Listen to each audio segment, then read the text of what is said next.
Assalamualaikum warahmatullahi wabarakatuh. Wilujeng patepang dangu deui dina acara dongeng Sunda dina jejer carios kasasar lampah. Tapi satu acan Mang Adul neraskeun hanca dongeng Sunda kasasar lampah anu bagian kedua. Mang Adul bade nyuhunkeun heula pangrojong sakali deui supados tiasa di subscribe heula, di like, di komen, sareng di share supados Mang Adul langkung semangatnya karena hanca garapan dongeng Sundana ieu ya. Atuh supados teu nyangkolong teuing kana waktos dongeng Sunda kasasar lampah anu bagian kadua ku Mang Adul bade dikawitan. Prung wirujeng ngadangukeun. Sanepina kelemur si Ohen langsung bebeja ka Mang Tarmin yen si Kongkeng tilelep di Marbaya. Malahan mah lain ka Mang Tarmin hungkul bebejana teh ka unggal jelema anu nanya oge si Ohen bebeja yen si Bongkeng tilelep di Marbaya. Atuh ibur salalemur kabeh pada ngabri ngadatangan Marbaya anu maksud erek neang bari nyalametkeun si Bongkeng. Sugan jeung sugan masih keneh kapimili.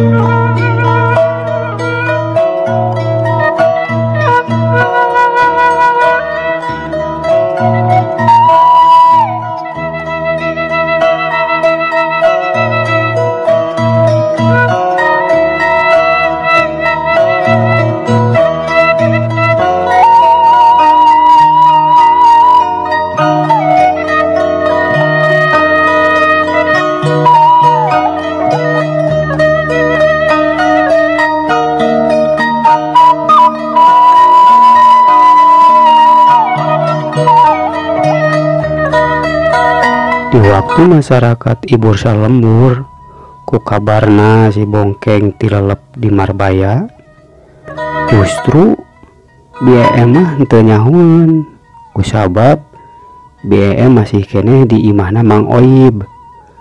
Aturan bici pamajikanna Mang Oib keur nyieun burayot.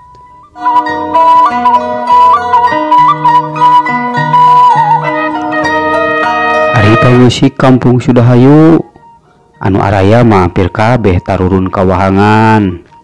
Soalna pada hayang nyaho kumaha kondisi jeung kaayaan ayeuna si Bongkeng. Ya mudah-mudahan mah cenah masih keneh kasalametkeun. Tadi henteu-henteu ge si Bongkeng teh mangrupakeun budak anu bager, henteu picarekeun sing sanajan ngomongna borongongong. Kacaritakeun Mang Tarmin anu satengah ti notog-notogeun sorangan lumpat ngajugjuk kawahangan Marbaya. Pas nepi kawahangan Mang Tarmin ampir-ampiran kapiuhan soalna kasampak jasadna si Bongkeng nyapak geus dipapayang ku warga anu lumpat ti heula anu pangheulana manggihan kana jasad eta si Bongkeng. Anu matak Mang Tarmin kacida sedihna, Mang Tarmin ningali beungeut si Bongkeng geus teu mirupa. Hampir setengah teu percaya Mang Tarmin oge. Soalna ningali jasad anakna bet siga anu tas kabawa palid mang kilometer. Bener-bener hancur ruksak. Lamun mah teu wawuh kana pakaianana, meureun moal nyangka yen eta teh si Bongkeng. Saterusnya jasad si Bongkeng dibarawa ku masyarakat kapilemuran. Atuh Mang Tarmin oge dibareyeng soalna hampir teu kuatun ngawengkahkeun sukuna erek balik teh. Bring we kabeh ngajugjug ka imahna Mang Tarmin.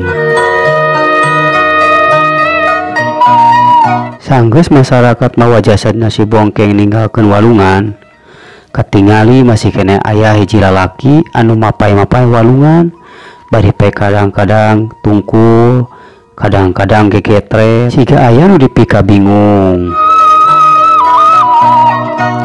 Heran, kuring mah bener-bener heran. Kunaon nya jasad si Bongkeng semet kaancur kitu. Siga wae nu tas dibawa caa. Terus kuring neangan sairna kunaon teu kapanggih bet eueuh. Malahan tadi jasa si bongkeng teh mending geus jeeg-jeeg gitu siga nu geus mang poe-poe mautna. Padahal kan kakarek tadi eta teh tirelepna teh cenanya. Bener-bener heran ieu mah. Kitu gerentesna sing horeng eta teh geuning Ustad Sodik, anakna Ustad Basar. Anu kabeneran keur aya di lemur, da biasana mamahna mah cicing di pasantrena, da geus ngabogaan pasantren nyaeta di lemur Ciwalur. Ditanyakeun ka Abah, soalna kuring mah bener-bener teu ngarti, kuring mah ngarasa aneh heran. Nah bisa aya nu kieu nya di dieu. Rek balik ayeuna mah jeung deui karunya bisi eueuh nu nyiraman deui jasadna si bongkeng. Kitu gerentesna deui Ustad Sodik. Bari terus marena balik ngajug ka pilemuran soalna erek nyiraman jasadna si bongkeng.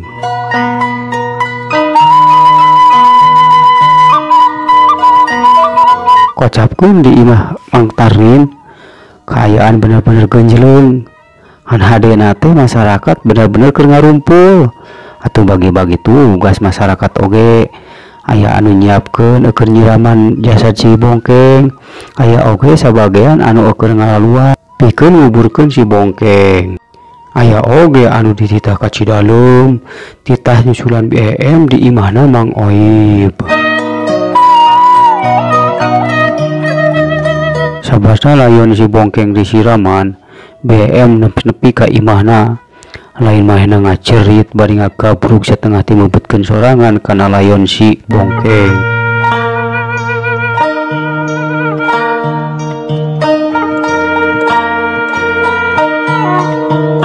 Ujang, kunaon atuh maneh teh bet muyulan majang.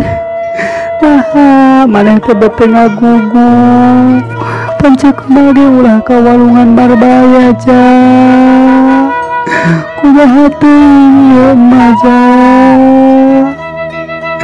Ya.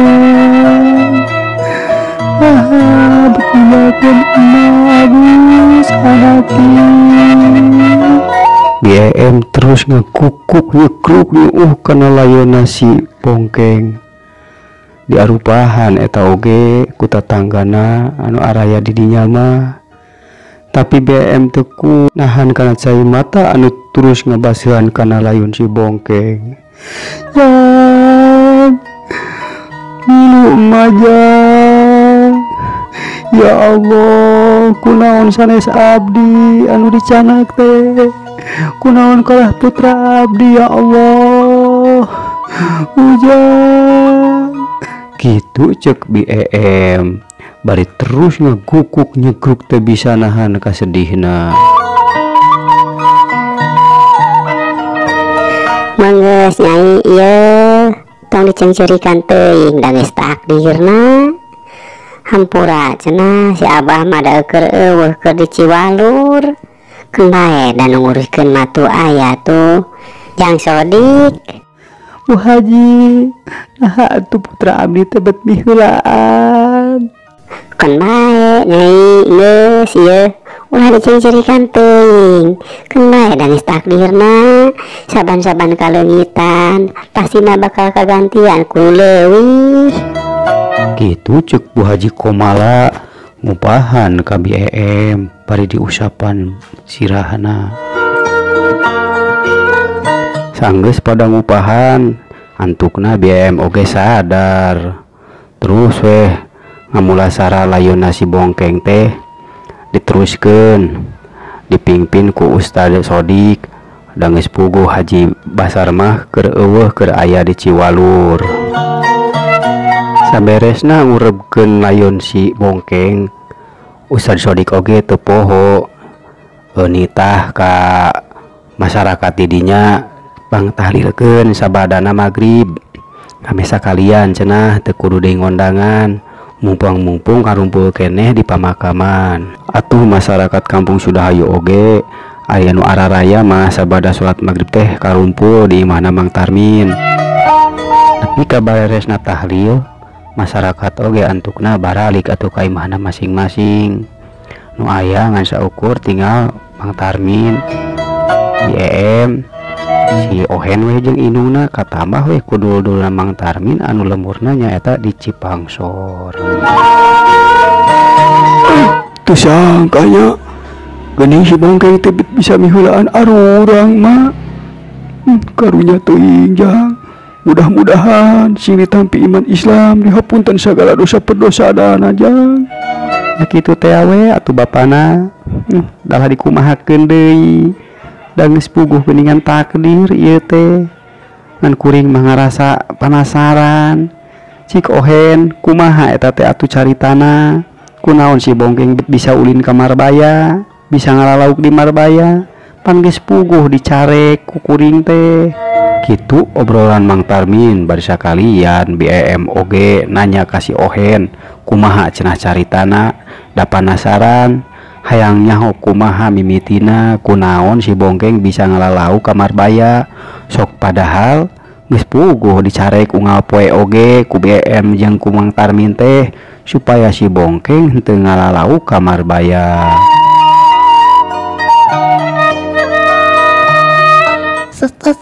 Bener nama koko oge geus dicacarik bi mamang ngan si Ohen maksa wae da dibere cicimat ku Haji Ibohim nya manehna indit ka ditu kitu mang. Jawab si Ohen nyaritakeun anu sabenerna kumaha lalampahanana si Bongkeng teh. Manehna geus dibere jimat cenah ku Haji Bohim, dibujuk supaya ngalalaukna ka Marbaya kitu cenah. Ngadenge penjelasan di si Ohen atuh Mang Tarmin teh kacida ambekeunana ka Haji Bohim. Sing horeng ieu teh akal-akalana Haji Bohim supaya bisa numbalkeun ka wargana, bahkan ka anakna Mang Tarmin sorangan. Boa-boa ieu teh pangaruh dina Mang Tarmin teu daek ditah mencetan besa peuting kamari. Da meureun siga nama anu diencer teh Mang Tarmin, anu erek diwadalkeun teh meureun Mang Tarmin. Ngan kusab Mang Tarmin boga pirasat teu hade, antukna nu jadi korban malah si Bongkeng. Bener-bener eta manusia teh kudu dikumahakeun nya eta manusia. Goblok atah ados ya.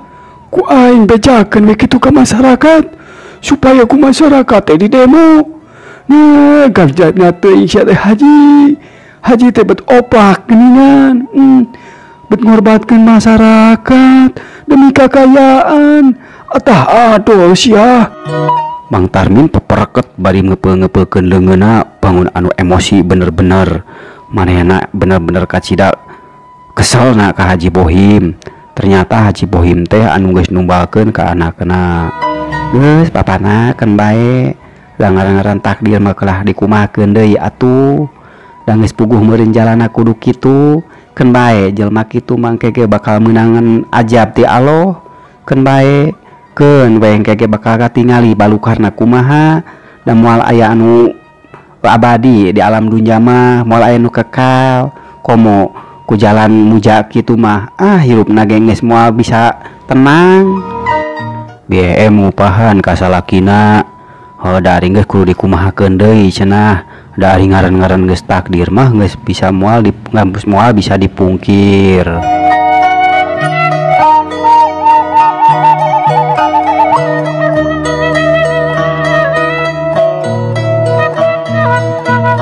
Cageula carita Mang Tarmin jeung BM anu kapapaitan kaleungitan ku si Bongkeng.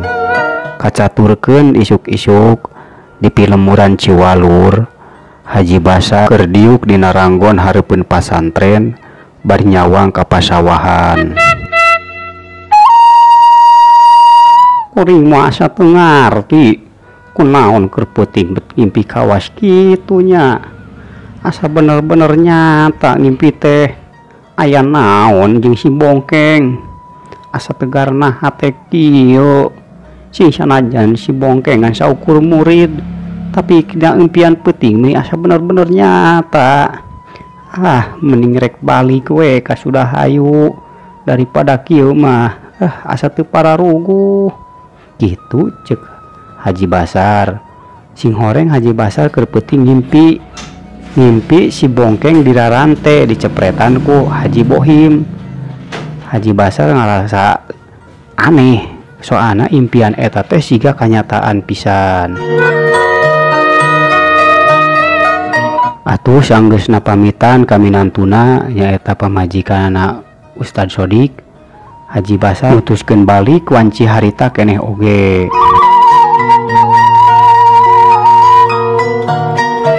Teu kacatur di jalana antukna Haji Basar nepi oge ka kampung Sudahayu. Langsung we manehna ngajujuk ka imahna. Barang nepi ka imahna kasampak Ibu Haji Komala nyampak keur beberes di buruan. Assalamualaikum. Haji Basar uluk salam. Waalaikumsalam. Gini Kang Haji. Nah gini mutanginas Kang Haji. Aya tuh urang ka bumi. Aya piobroleun puguh. Sakalian cenah tuh si Ujang oge rek aya caritakeunun. Hayu urang di jero yuk. Terus we duanana ararasup ka imah. Kasampak di imah Ustad Sodik keur ngadaguan.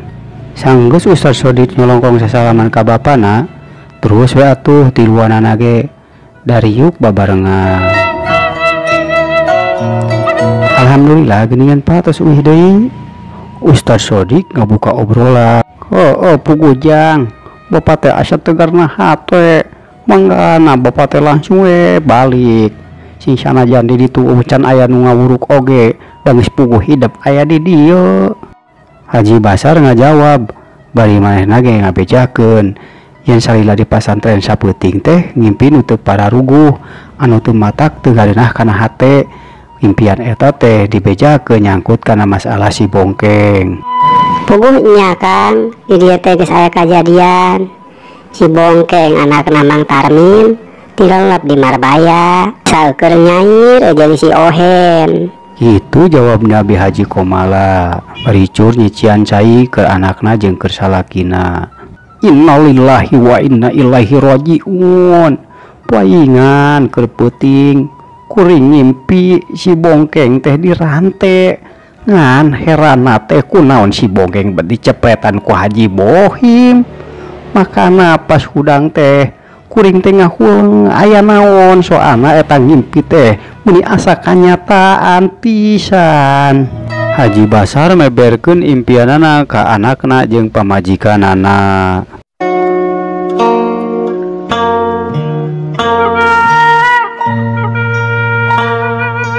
Puguh nyapa abi ge ngarasa heran nu matak.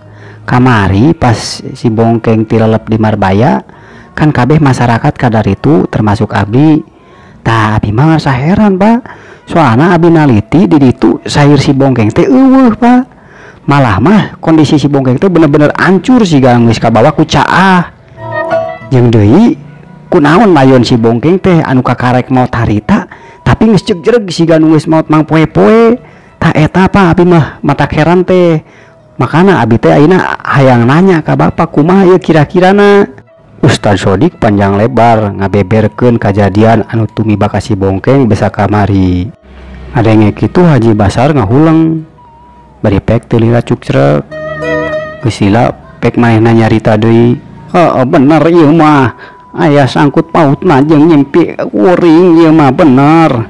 Cik atuh kira-kira aya eueuh saksi anu bisa dijadikeun bukti kumahanya jeung saha si Bongkeng teh nyairna.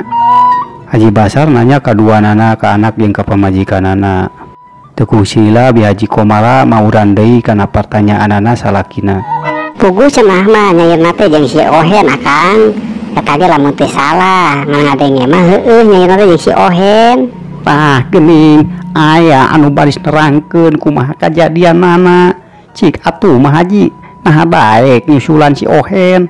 Hayang apal kuring mah kumaha cenah eta teh kajadianana. Urang tanya di dieu ku sararea. Haji Basar ngemalan deui bari sakalian nitah pangnyusulankeun si Ohen ka Bu Haji Komala. Engke we tukang Haji geus rada beurangan. Ayeuna mah urang dalahar heula weh. Si Ujang mumpung aya kene di dieu, bisi tek terus lumampah balik ka Ciwalur. Bu Haji Komala ngomong deui bari terus ngoyong ka dapur anu maksud dek nyiapkeun pikeun dalahar anakna jeung salakina.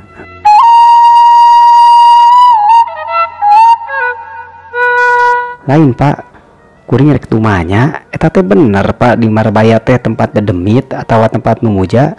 Kumaha sih Pak eta lalakona? Kok bisa-bisa Marbaya disebutkeun tempat pamicinan anu muja?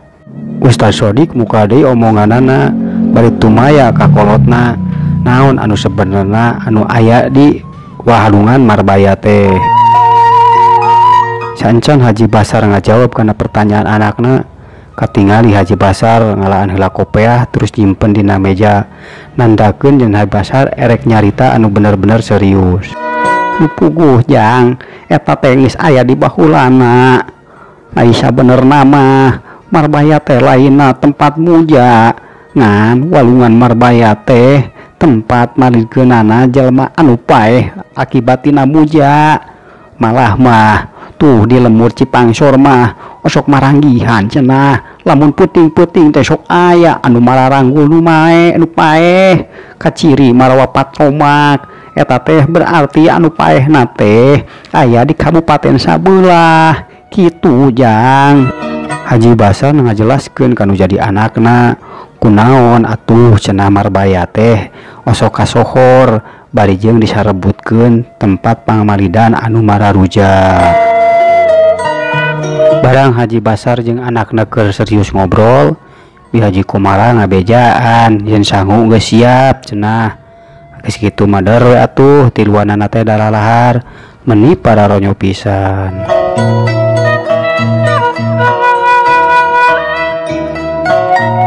Sanggeus beres dalahar, Haji Basar mah jeung budakna Ustaz Sodik nuruskeun deui obrolan. Ari Bi Haji Komala atuh manehna pamit pikeun nyusulan si Ohen hayang nyaho cenah rek nanyakeun keterangan kumaha anu sabenerna teu kajadianana waktu si Bongkeng tilelep di wahangan Marbaya.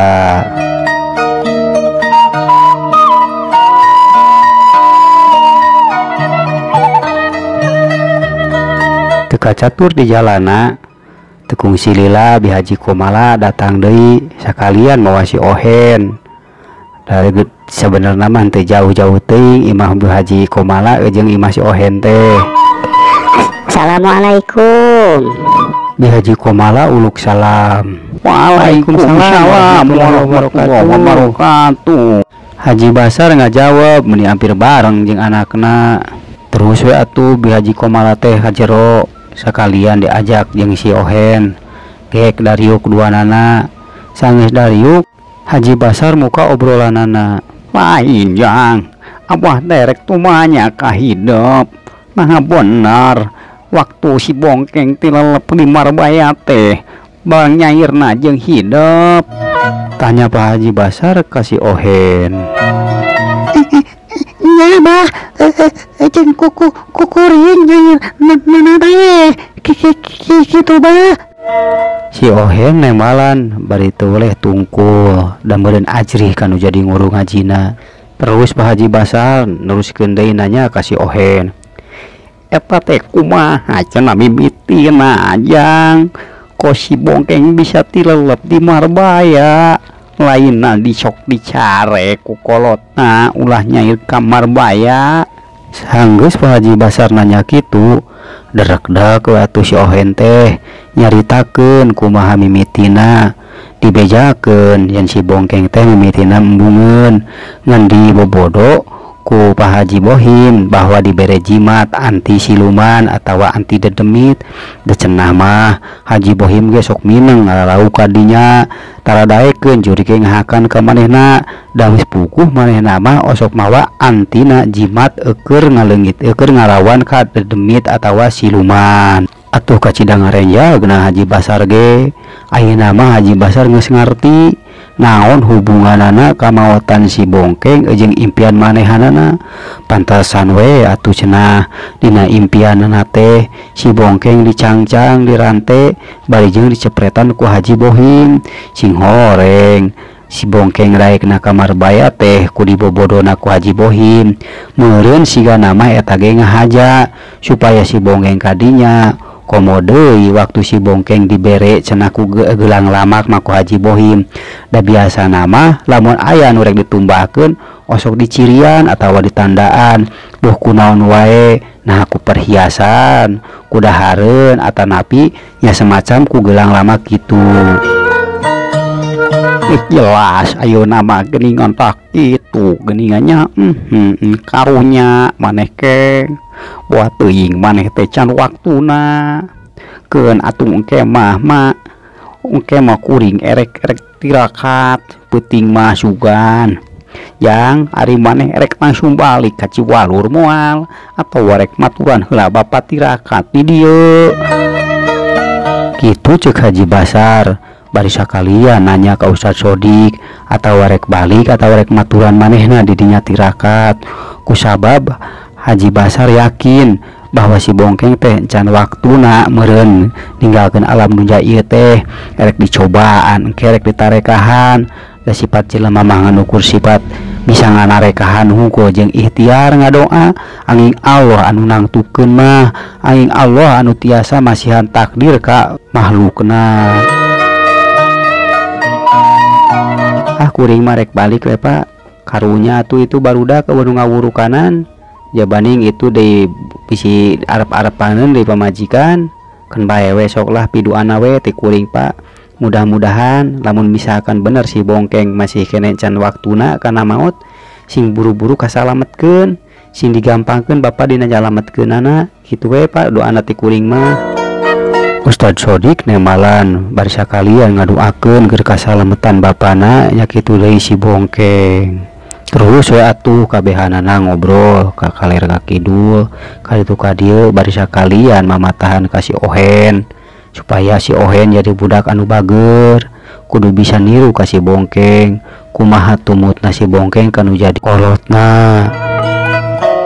Teu karasa waktu geus lohor atuh kabehanana cara rengkat anu maksud kacarai malahan si Ohen oge bareng jeung Haji Basar erek ka masjid sakalian cenah urang bareng da deukeut da imah si Ohen mah deukeut jeung masjid.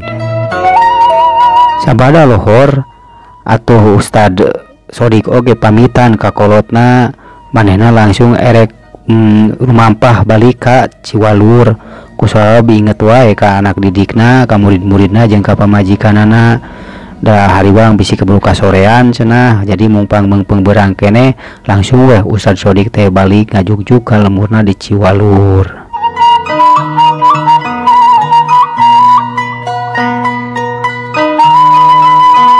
Sabada salat maghrib Haji Basar langsung ngawurukan barudak tapi di waktu eta mah ngawurukna teu lila teuing soalna Haji Basar geus boga niat hayang nyaho erek tirakat erek nulungan si Bongkeng erek nganjang ka alam siluman. Mudah-mudahan we cenah si Bongkeng masih keneh katulungan.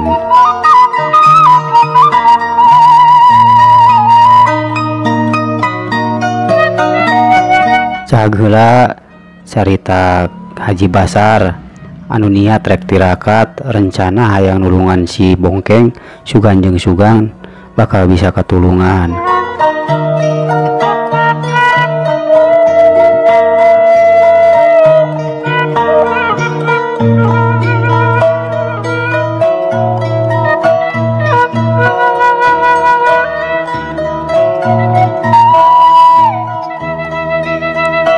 Kacaturkeun di hiji patempatan si Bongkeng anu keur husuk ngalalauk manehna tiba-tiba kaget soalna tiba-tiba manehna aya di hiji patempatan anu nyampak jalan ngapulung-bung gede anu tadina walungan ku manehna dipapai-papai tapi nah walungan eta berubah jadi jalan. Manehna kaget terus ngahuleng luak liuk neangan si Ohen eueuh terus ulak ilik kakenca jeung kakatuhu ternyata Haji Bohim oge eueuh atuh kacidal luas na manehna sing horeng manehna teh aya di hiji patempatan anu ku manehna henteu dipikawawuh hiji patempatan anu hararium kenca katuhuna loba tatangkalan tapi di hanapeunana jalan ngapentang panjang pek poe kreup siga nu rek hujan. Si Bongkeng istighfar, astagfirullahaladzim, ari uing aya di mana ieu nya? Ka mana si Ohen? Haji Bohim ge geuning eueuh. Ari uing aya di mana ieu nya? Kitu gerentesna si Bongkeng.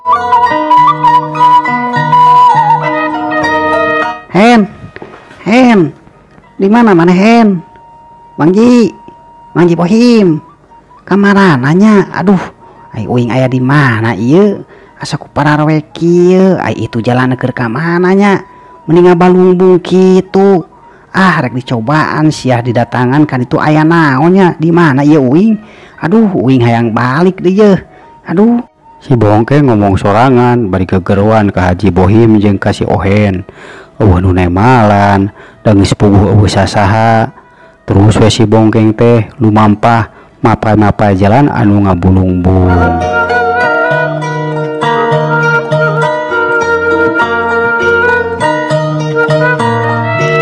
Tekung sirila di kajauhan si Ohen ningali aya jelema rentang-rentang.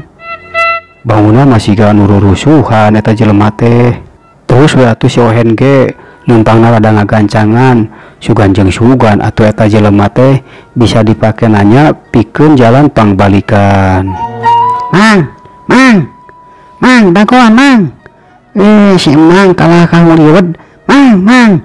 Si Ohen terus gogorobokan bari satengah tingguda ka eta jelema, tapi jelema anu digaruan ku si Bongkeng kalah ku kuliwedan. Si Bongkeng eureun sakedeung bari ngagerentes dina hatena. Mah itu manya euy, beciga Mang Haji Bohim geuningan.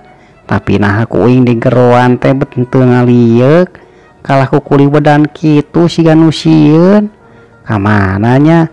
Ah rek diteangan deui sia aing penasaran beneran lah. Barang si Ohen keur ngahuleng, tiba-tiba kaayaan ngadadak poek, angkub siga nu rek hujan. Gelebug angin niup kana tatangkalan mending ngapuru. Cekuk suara anjing, aung bebaung suara anjing leuweung di sarada. Atuh si Bongkeng oge ngarasa keung jeung reuwas ningali kaayaan kitu mah. Terus si Bongkeng istighfar, astagfirullahaladzim, aya naon ieu nya? Gusti ya Allah tulungan disim abdi. Nah meni asa poek-poek teuing ieu alam dunya teh. Si Bongkeng beuki wasun jeung muridina. Di waktu aya nu ngomong tapi teu puguh jirim jeung di mana datangna. Aya manusia kenengan, manusia palengan teh geuningan pamian siga geus dicirian keur kaula. Kalieu manusia. Astagfirullahaladzim, surah naon atuh etanya? Aduh, uing mah jadi sieun. Ma, Bapak, ya Allah tulungan abdi. Aduh, ya Allah, astagfirullahaladzim, a'udzubillahi minasyaitonirrajim, bismillahirrahmanirrahim. Bongkeng sasamat ka indung jeung ka bapana, bari terus manehna babacaan sabisa-bisa. Da dihenteu-henteu ge manehna teh pernah diajar ngaji, malah mah masih keneh diwukanan ku Haji Bashar. Waktosna parantos kapan geuning pamiarsa. Gupina dongeng Sunda kasasar lampah nu bagean kadua dicekapkeun dugi ka dieu heula. Insyaallah dinten Sabtu payun Mang Adul baris medar dongeng Sunda kasasar lampah anu bagean katilu. Permios.